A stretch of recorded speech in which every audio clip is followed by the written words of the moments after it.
what I can say based on this story is that I believe his father, dia tahu that apa dia buat tu salah. The problem is only the addiction lah. It's not elaborated like kenapa dia kat dalam, but I think it's maybe due to drugs lah. But we want to talk more on the standpoint view of his father. Deep inside, dia confirm nak berubah. Dia tahu anak-anak dia dah besar, and mungkin dia akan rasa bapak dia selfish. But when it comes to family, pertalian darah ni jangan diputuskan. Jangan diputuskan lah, correct. Never ever give up, and always give the moral support to them. This episode is sponsored by Shima Martin Bridal. Don't forget to follow them on their social medias, Instagram, TikTok and also Facebook. And you guys can WhatsApp them at 8894-7691.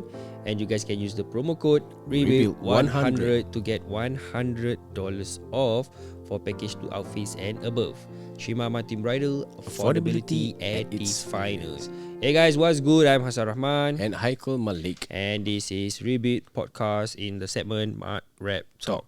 Alright, so kita already coming to almost 2 months untuk kita go into 2025. Kalau kat dalam prison bro, dia ada macam from 100 countdown to 0 bro. Kau kira kau kira kat dalam? Kira bro, mana tak kira. Wow, so it has been a very thrilling 2024. A lot of things yang kita bawa ni nanti dah balik, macam kata macam kenang balik 2024 macam ni. How's 2024 have been for you? Actually it's kind of a roller coaster a bit, but alhamdulillah at the end of the year aku plan to take on my studies. So at least this year aku dah macam something to achieve the achievement is there lah. Happy for you like for myself, let's talk about the sponsors juga, Shima Martin Bridal, di mana usually when it comes to the last quarter of the year, this is the part where kita are actually quite busy planning for new collections for 2025 punya campaign. Wah, so memang I think that one is my wife punya team lah. So itu yang dia and my staff semua tengah starting with the designs. Diorang dah plan cari kain ni semua kan. Okay. So memang in 2025 ni I think you guys can also be looking forward, and you guys will be expecting for another whole new collections. Nice. Shima Martin Guys, Bridal. jangan lupa lah guys, korang follow dorang dekat dalam social media to get all these updates. Ini kira sneak peek tau kita Hasan kasih kita. Jangan lupa follow, tengok dia punya stories. Dapat nanti deep lagi. Jadi titik korang boleh follow lah for updates, to get all kita punya package ni semua kan. Pasal memang usually for in Shima Martin Bridal ni every around 6 to 7 months gitu kita akan keluarkan new collection. But like berapa banyak, or whether baju songket ke, baju nikah ke, baju dress ke, that one it depends lah. It depends macam kita main supplier. So supplier kadang-kadang macam kita nak buat songket, tapi apa yang songket ada tu kadang tak lawa. Betul. So kita buat nikah ke, kita buat dresses ke. And also this campaign ni kita tengah go all out. Pasal aku had something in mind where aku nak buat campaign on the streets. On the streets. Okay, aku nak recap balik. Actually guys, that time aku pergi dia punya runway. Aku tengok dia punya each model datang, aku cakap ya Allah, ni aku nak kena kahwin lagi ke? Jangan cantik sekali. Cantik sangat bro. Tapi maklum, cantik model ke baju? Dua-dua bro. Jadi aku dah rasa macam ni dah macam all the angels kat syurga macam kat syurga macam bidadari tengah jalan dekat awangan ni cakap, ini diorang sebenarnya. Tapi model aku 5, maksimum 4 je Kel. Minta maaf lah. Tapi gentle macam cakap. The collections are very nice. Like it's so elegant, like I think the details yang korang taruh dekat dorang baju, and then I think the models itself bring the character of the baju, the aura. Dah macam ini I mean that's what is interesting because when we talk about baju, it can be subjective tau. Macam kadang-kadang baju, mungkin ada pun baju dekat sini pada aku tak lawa, tapi ada klien suka. Pada kita lawa, kadang-kadang ada klien tak pilih. And certain baju tak semua orang boleh execute the look. Because it all depends on macam the aura. Of course it depends on also the different body shape and sizes. So all this matters juga. But for us, fitting is important. Aku pun ada masalah actually. At that time aku datang sini, ada ditemani oleh orang rumah. Dia datang, dia tengok outfit tu, dia cakap inilah outfit yang nak pakai. Ya Allah. So Aku pun mengharapkan to give her something lah. But insyaAllah lah, I think maybe next year aku akan plan dengan kau lagi. Anniversary lah Anniversary punya photoshoot. Aku akan ambil that baju yang dia nak sangat tu. Tapi talking about this, okay, but for my side aku provide bridal services. Tapi actually aku tak buat, one thing aku tak buat a la carte lah. Means I don't do rentals only or just a makeup services only. So, because it all comes in a package. And also actually aku cuma buat for actual day wedding je. Kira aku tak buat anniversary, aku tak buat semua, aku tak buat. Tapi members saya pasal okay lah, aku boleh buat lah. Tapi tak, actually like I said lah, my wife actually wanted to come here, but I think we go for the traditional way. So when she came here the other day, dia ternampak itu dress yang dia mati-mati nak. Then I think that will be main goal untuk aku. Since this year aku dah dapat aku punya diploma, aku nak try pula achieve to third year anniversary with her wearing that dress that she wanted 3 years ago. InsyaAllah. Yeah, so I think you guys can follow Shima Mati Bridal to get the updates for the new collections. Even because cakap pasal new collection pun, there are clients pun yang kadang-kadang datang kat kita pun, sometimes they still prefer our previous collections. So tak semestinya ada collection baru, diorang nak go for the newer collection. Some people still prefer my older collections juga. Pasal memang some of the bajus has been with me for 7 years pun. Ui, lama gila. Kira paling otai kira. Kira otai lah, dia mandek kat sini lah. Oh, dia mandek lah. Apa kriteria dia apa? Baju dia tak ada kriteria lah. Tapi dia baju tu dia kira mandek lah. Dalam rack ni dia mandek lah. Lama pasal kita tapi baju tu kita tak sekarang-kadang macam baju kan, kita tak ada macam jual ke apa ke tak. Usually kita revamp balik. Faham. Dia asal baju sini kita revamp. Kita macam tambah, kita tukar the lace, the beadings and everything. Then kita change a bit of the design here and there, tambah kain here and there. So kita revamp balik lah on all this. Artistic level kau pun nak kena update Yes, of course. That's why creativity ni is a gift from Allah jugalah. Alhamdulillah. Talent. Sekarang korang ada talent, being creative. Kita bersyukur lah. Korang kena bersyukur. That's why some people we don't like. Kita tak ada talent, kita tak ada apa. That's why kita focus on skills. Skills that we can acquire. Okay guys. So hari ni as usual kita masih juga nak share dengan korang on a story submission. So actually guys, kalau korang nak submit your stories, right? What you guys can do, actually you guys can go to our Instagram. Dekat bio Instagram tu, dekat situ ada link tu kita punya Google Form. Yes, and that's when kau boleh click on it. Korang boleh submit korang punya stories if you want us to share your story. And korang tak payah reveal nama pun. Korang boleh just taruh lah. We just want a story actually. Korang boleh just letak yourself as anonymous. We just want a story. Korang kalau letak nama pun boleh tukar nama lain. Kalau korang nak kita share, kita akan share lah. And also because some of them pun ada want to be invited. Faham. Orang submit the story because they want to be invited, to come over to the podcast to do the sharings. So it's okay guys.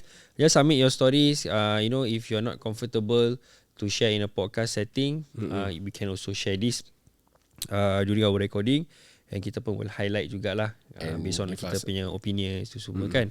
Alright, Nari punya story. Mari aku tengok. Okay. Menarikans. Sekejap Okay, so tadi aku dah buka, aku terclose. Okay, so the story dia tak berapa panjang sangat lah, but aku rasa it's worth sharing because it's interesting, because I feel also macam so I just share with you guys lah. Okay, Assalamualaikum. Waalaikumsalam warahmatullahi wabarakatuh. I respect what you do a lot. Thank you, bro. I love listening to the prison experiences and personal growth stories. Alhamdulillah. However, sometimes I feel jealous because I wish those realizations would have happened for my ayah. Okay. I grew up most of the time with him being behind bars. MashaAllah. So I think bapak dia selalu dekat dalam lah. I grew up most of the time with him behind bars. His lifestyle really affected our lives for years. Growing up without a father figure had some effect on me. My mother had her own struggles too, just to raise me, but Alhamdulillah we got through it. Okay, before kita sambung, of course, tak semua orang macam aku selalu cakap ni, tak semua orang dikurniakan keindahan. Keindahan dalam hidup Some of them have different challenges, have different setbacks, have different problems lah. Correct. Semua manusia dalam dunia ni memang ada masalah-masalah tersendiri. Betul. That's why when we get to hear this kind of stories, and kadang-kadang kita bersyukur. We still have a roof. Kita masih ada makan. Kita masih ada family around us. So and next dia cakap, I haven't been able to express my feelings about it for years because I always had to keep my feelings to myself to protect my ayah's feelings. Aduh. I feel that deprive him from understanding what goes on the outside while he was in, and for years it made me think maybe there was nothing on the outside that was motivating him to lead a normal life and be around for us, not even us. So there was a point in my life I wished I could have stood in front of a group of inmates with my ayah included and show them the consequences of their choices to the people they were supposed to protect and nurture. Thank you for your time, brother. Keep on keeping on. Keep on keeping on. Baik cool, catch phrase. So thank you very much, brother, for submitting this story. I mean, it must be hard for him because macam especially when one of the most important person in our life is a father. The role model, because kita cakap pasal konteks as a guy lah.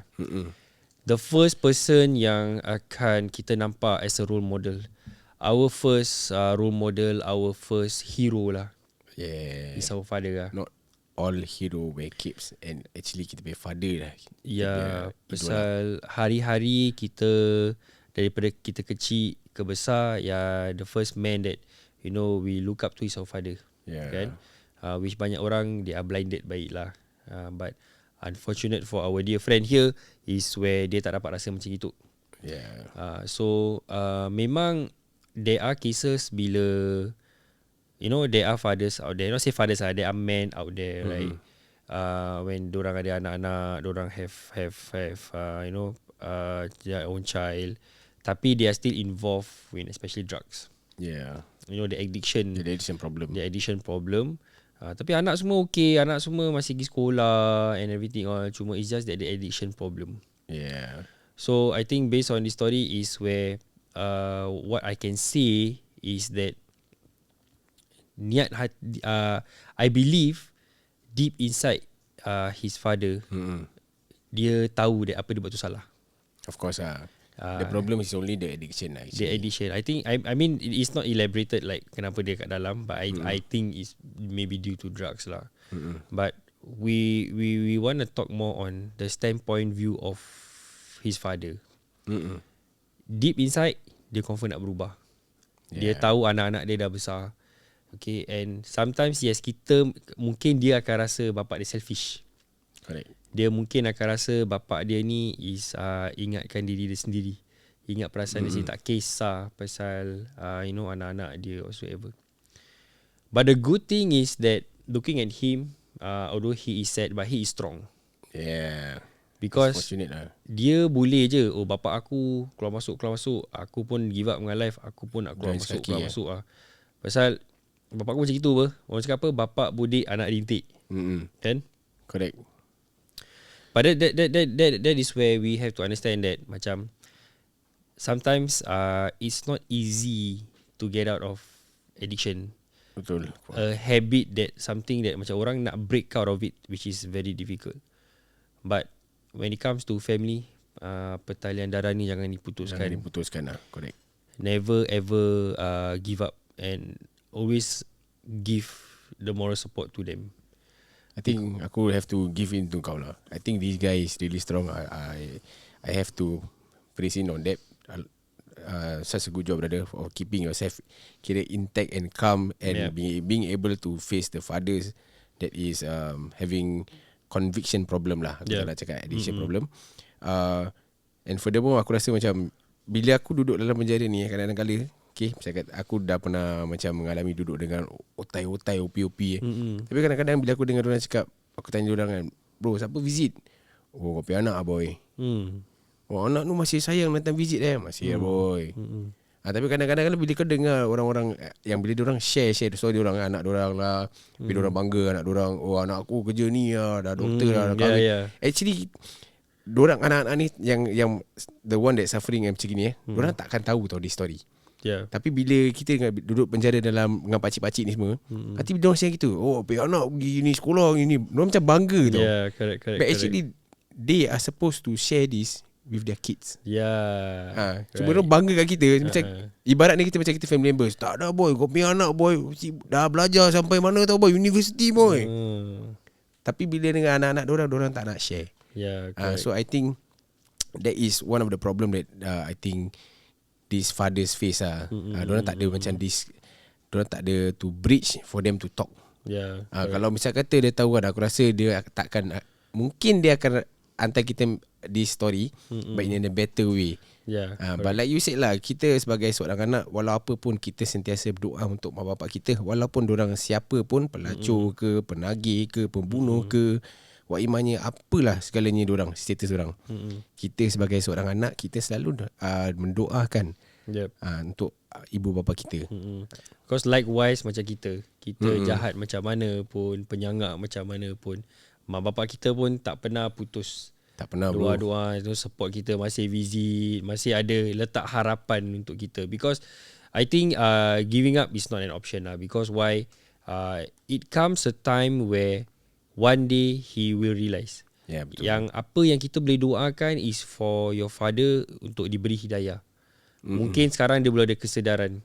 Dia belum macam feel he's not at that level of having that sense of responsibility towards anak-anak dia. So kadang-kadang macam kita tak tahu. Kadang-kadang kita nak doa, tapi nak doa apa? Doa lah bapak aku berubah, tapi kita doa yang semoga bapak kau ni diberi hidayah, diberi kesedaran. Betul. Macam maybe sometimes it can be something that something bad happen to him. Buat dia kesedaran. That's why macam kadang-kadang Tuhan ni dia Maha penyayang apa. So macam mana pun, in order for me to stop you, I have to give you something bad that you have to go through, then you will start to change. Baru kesedaran datang. Tapi of course minta-minta tak nak sampai sampai ke tahap nazak, macam gitulah kan. Macam mana pun still give given an opportunity to change. But I mean at the end of the day, still support you, still I know it's not easy. It's not easy, especially as a father. And when you still ada people, dia keluar dengan bapak dia, diorang pergi keluar makan, diorang family time holiday, tapi bapak aku kat dalam. Kita still bersyukur. Betul. Kita bersyukur. Memang itu kadang-kadang dah kehendak Allah kan. Tapi still you have to stay positive. Sometimes bila kita ada masalah hidup kita, kita stress over it pun, dia tak boleh sekelip mata berubah. Betul. It's just that jangan lose faith aja. Jangan lose faith, just keep trying, sabar, but as much as possible you also have to keep trying to put in more effort. Correct. Macam kadang just have to. Tapi kita pun tak tahu we are not in his shoes. We also don't know exactly what is happening. Mungkin dia nak berbual dengan bapak dia macam tiba-tiba macam trigger ke apa ke, kau jangan nak ajar aku lah, aku makan garam dulu engkau lah, kau pergi dulu dan dia pergi kerja sudah gini. Betul. Sometimes this family problem dia can be very in depth. Kadang-kadang dia mendalam Kadang-kadang ada macam terlalu deep. Tapi kadang-kadang kau fikir balik bukan aku nak cakap pasal this family problem Cuba kau fikir balik I think God is fair. Allah ni adil. When he give someone a problem or a test to go through, tapi in the same way dia akan kasih kau like pengajaran, menguatkan diri kau. So what aku nak try to say is, do you think that the guy that sent us this story, will he be a good father himself? Yeah, it makes sense apa Correct. Pasal dia dah lalui benda macam gini. Of course dia pun tak nak anak dia to be going through what he have went through. Correct. Sorry aku side track sikit. Betul lah, Cuma yeah, ni benda macam it hits me hard because I think you also a father. Yep. You went through your fair share. Kau pun tak nak anak-anak kau. Kau nak anak kau jadi spear lagi, aku masih ingat. Yep. So I think for him, I think Allah tested him because I think Allah wants him to be a better dad than his father. Yeah. True. I mean, I don't know whether he's a father or not, tapi it makes sense. Betul Michael. Macam aku nak cakap bapak aku ni pun, I mean like everyone ada dia punya kelebihan dan kekurangan. Not every parent is perfect. Even for myself, I'm not a perfect father pun. Aku still learning apa. Yeah. But of course it's where macam bapak aku tengok dia kerja rajin, you know, he very hardworking. Daripada situ aku ikut. Daripada situ aku ambil. So sekiranya macam kita mesti standard ada mak bapak kita punya karakter yang berapa kita tak berkenan. Kalau boleh jangan bawa itu the next generation. Correct. Kalau kau rasa it doesn't work for you lah. Macam contoh lah example je. Bapak aku ni suka main nombor. Example je lah kan. I mean it's not related tapi contoh macam bapak aku ni kuat main nombor. Jadi kau pun kuat main nombor. Takkan kau nak ajar anak kau pun main nombor. Example aja lah. Yeah, we don't want to bring so you have to break the cycle lah in a way that the good things kita ambil. So does not mean, but it is good that I don't sebenarnya aku pernah DM dia personally. Faham. But bila I followed him back, I say that he's quite good in what he's doing. He's into music, I think. He's into music, I think. So I think that's where your focus is, you know. That's why macam kadang-kadang kita rasa kita nampak macam orang ni macam happy. Yeah. Tapi sebenarnya kat dalam macam-macam masalah. Everyone have their own problems juga. But semoga, you know, bapak dia diberi hidayah, diberi kesedaran, and then, you know, it's not too late for him to change and come back to the reality to be with the family, with the kids. So and also tadi kau brought up a good point lah pasal, you know, being a father, you know, macam what I wanted to say was about breaking the cycle lah. Yeah, it's about breaking the cycle. Because macam tadi aku cakap, pertandara ni jangan diputuskan lah. We try our very best. And macam mana pun, it will come a day that aku ada satu kawan ni, bapak dia is kaki minum. Bapak dia kaki minum. He has been drinking for most of his life until dia kena kidney failure ke liver failure, something like that. Yalah. And doktor dah cakap dengan dia yang he is only left with like few percentage of his, I think according to him is 2 years. Oh, dia kasih timeline? Dia kasih timeline pasal dah 2 years. So he can only live like in the next 2 years. So bapak dia stop minum 2 years till dia tak 2 years. Bapak dia dapat live for next 3 years. Dapat 3 tahun. Kau tahu dia bilang aku apa? Son, these last 3 years of his life was the best time of my life being with him. The last 3 years tau. Sedangkan doktor dah cakap 2 tahun. Tapi bapak dia alhamdulillah dapat berubah. Dia stop the drinking because dia dah, I think is liver ke kidney, aku lupa lah. Selalu orang minum air pengen liver kan. Dia dah liver dia dah rabak. So doktor cakap 2 tahun. Tapi dia dapat sampai 3 years. Dia cakap aku, it was the best 3 years of his life. Pasal tu pak aku tengok dia pergi Genting Island dengan bapak dia. Travel semua. Dia pergi travel. Tapi bapak dia wheelchair. Oh, nice. Bapak dia is in a wheelchair. Tapi Izzah dia cakap macam that was the time dia dapat spend time dengan bapak dia. Baby aku rasa pun bapak dia pun dah solat semua and dah berhijrah, alhamdulillah. So kadang-kadang hidayah ni dia datang cepat, dia akan datang lambat juga.